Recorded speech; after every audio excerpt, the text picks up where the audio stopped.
আসসালামু আলাইকুম, সবাইকে শুভ সকাল। তো আজকে আমরা পিঠা বানাবো সবাই, তাই সকাল সকাল উঠে গেছি। দেখেন বাহিরে কুয়াশা আজকে একটু কমই পড়েছে, তাই না আম্মু? এদিক দিয়ে আম্মু চালের গুঁড়ি সিদ্ধ করে নিয়েছে, এদিক দিয়ে আমার আম্মু চালের গুঁড়ি সিদ্ধ করে নিয়েছে পাকন পিঠা বানানোর জন্য।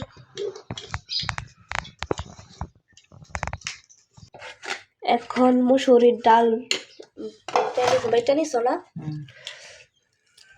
এখন মিশাই ফেলতেছে আর ডিম দেওয়া হবে সাথে।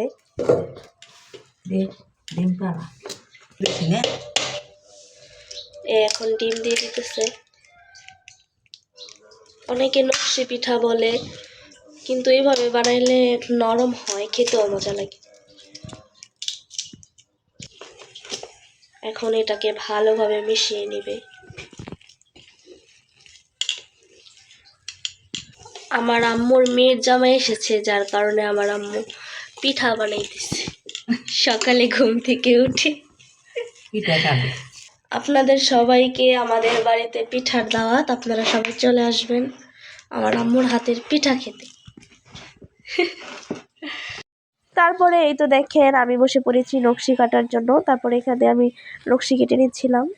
পিঠা বানাইতেছি আমরা, কত সুন্দর হয়েছে।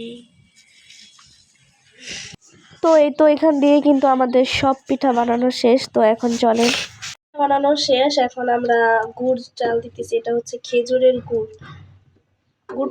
অন্যদিকে আমার আম্মু এখানে চিতল পিঠা বানাইতেছিল, আর চিতল পিঠাগুলো কিন্তু অনেক বেশি মজা লাগে আমার কাছে। আজকে কিন্তু 2-3 রকমের পিঠার আয়োজন করা হয়েছিল। তারপরে চিতল পিঠা বানানোর পরে এটাই তো ভালো করে ভেজে গুড়ের ভিতরে চুবাচ্ছিলাম, আর এটা খেতে অনেক বেশি মজা, নরম হয়।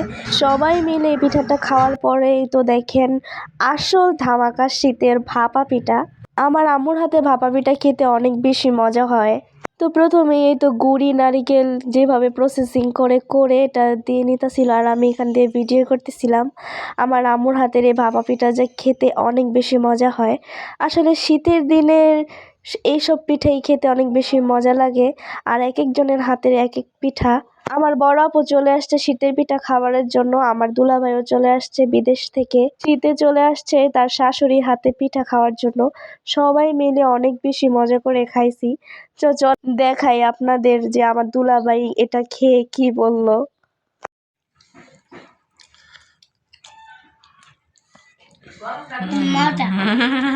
বিসমিল্লাহির রহমানির রহিম। খুব সুন্দর ঈদের পিঠা, বাপা পিঠা জাকিয়া পায় বানাইছে দুলাভাইয়ের জন্য। এখন খালি খাবো আমরা। আমাদের সবাই তো দেখতেই পারলেন, আর সবাই মিলে অনেক মজা করে খাইতেছিলাম শীতের পিঠা একসাথে বসে। তো আজকের ভিডিওটা এই পর্যন্তই। সবাই ভালো থাকবেন, সুস্থ থাকবেন। আল্লাহ হাফেজ।